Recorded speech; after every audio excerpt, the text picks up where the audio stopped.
ఈరోజు రెండవ వార్షికోత్సవం జరుపుకున్నటువంటి జై భారత్ చారిటబుల్ ట్రస్ట్కి నా హృదయపూర్వక అభినందనలు.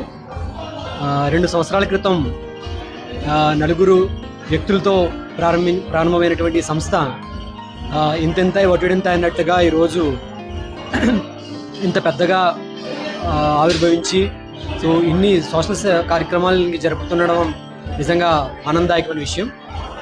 ఈ సంస్థ ఈ విధంగానే దినదిన అభివృద్ధి చెందుతూ తరతరాలకి స్ఫూర్తిగా నిలవాలని, ఇంకా ఎన్నో సేవా కార్యక్రమాలు స్వార్థరహితంగా చేయాలని నేను మనస్ఫూర్తిగా కోరుకుంటూ ఈ సంస్థకి నా వైపున అభినందనలు తెలియజేస్తున్నాను. ట్రస్ట్ 2వ వార్షికోత్సవం సందర్భంగా వచ్చిన అతిథులకు మరియు మా జై భారత్ కుటుంబ సభ్యులకు అందరికి కూడా నా హృదయపూర్వక ధన్యవాదాలు. 2 సంవత్సరాలుగా మేము మీ అందరి సహాయ సహకారంతోనే మేము సేవా కార్యక్రమాలు నిర్వహించగలుగుతున్నాము. చిన్నపిల్లల కాడి నుంచి పండు వృద్ధుల వరకు కూడా మీరు అందించే సహాయ సహకారం వల్లనే మన సంస్థ ముందుకు నడుస్తూ ఉంది. ప్రతిరోజు మేము చేసే కార్యక్రమాలకి ఆక్సిజన్ లాగా మీరు తోడ్పాటు, మీరు ఇచ్చే ప్రోత్సాహమే మేము ముందుకెళ్ళగలుగుతున్నాం. వృద్ధులకైతే కానీ, విద్యార్థులకైతే కానీ, హాస్పిటల్లో ఆహారం అందించడంలో కానీ ప్రతి నిత్యము మేము చేసే సేవా కార్యక్రమాల్లో గ్రూప్ సభ్యులందరి సహాయ సహకారాలు ఉంది. మీ అందరికి కూడా మీడియా తరఫున మరియు మన సంస్థ తరఫున ఈ యానివర్సరీ 2వ సంవత్సరమే కాకుండా ఎల్లకాలము ఇట్లాగే నిర్భాగ్యులకు, ఆపదలో ఉన్న వాళ్ళకి సహాయ సహకారాలు చేస్తూ ముందుకు కొనసాగాలని, ఈ తరమే కాకుండా నెక్స్ట్ తరానికి కూడా, జనరేషన్కి కూడా అలవాటు చేయడం కోసం సేవాభావంతో విద్యార్థులందరినీ సమీకృతం చేస్తున్నాం. ఇలాగే ముందుకు పోతాం. ముందు మన సేవా సంస్థ ద్వారా వృద్ధాశ్రమాలు మరియు అనాథ బాలల ఆశ్రమాలు ఏర్పాటు చేయాలనే శాశ్వత ప్రాతిపదికన ఆలోచనతో ఉన్నాం.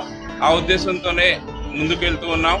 ఇలాంటి సహాయ సహకారాలు మీ అందరూ మాకున్నట్లయితే డెఫినెట్గా మేము అనుకున్న దానికంటే ఇంకెక్కువ సేవలు చేయగలమని అనుకుంటున్నాము. 2తో మొదలైంది. ఈ రోజున 3000 మంది దాకా మా సహోదరులు ఉన్నారు.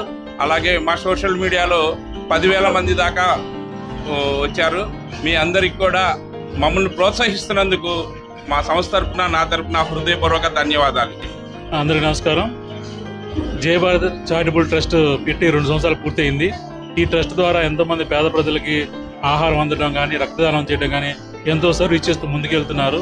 ఇది ఒక పవన్ అనే ఒక ఆశయంతో, అతను ఒక కష్టార్జితంతో స్థాపించడం జరిగింది. ఆ రోజు నుంచి ఈ రోజు వరకు కూడా వెనకడుగు వేయకుండా ప్రతిరోజు అన్నదానం చేయడం అనేది ఆషామాష కాదు, సేవ చేయడం అంతా ఆషామాష కాదు.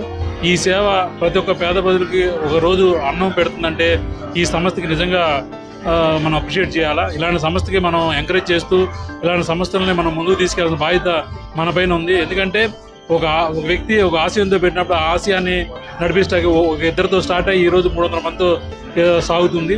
ఇలాంటి చారిటబుల్ ట్రస్ట్ని మనం ఎంకరేజ్ చేస్తూ ఇంకో మరిన్ని సహాయ సహకారాలు, సేవా కార్యక్రమాలు ఈ ట్రస్ట్ ద్వారా ప్రతి ఒక్కరికి అందుతాయని ఆశిస్తూ నాకు ఈ అవకాశం ఇచ్చినందుకు ప్రతి ఒక్కరికి ధన్యవాదాలు. నా పేరు Gadda Suresh, railway workshop divisional secretary, south coast railway, Vijayawada. Thank you.